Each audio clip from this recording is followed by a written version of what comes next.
قریه‌ای با زیب و فر، پندره ای قریه‌ای با زیب و فر، در شبی تارت دمیده صد قمر.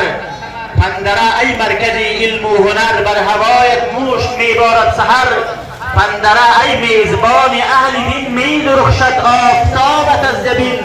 آسمانت نمفروزد یقین، مشک میبارد سما در این زمین. ملتی بیدار و قرآن در بغل، جمله می نوشند از قرآن اصل.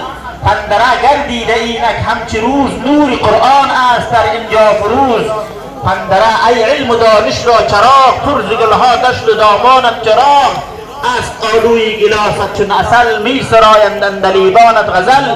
شیرچایت ترج قیماقی وطن، چار مغزت روح گشته در وطن. بعد از این شیرچای را آماده کن، اشکمی بیچاره را آسوده کن.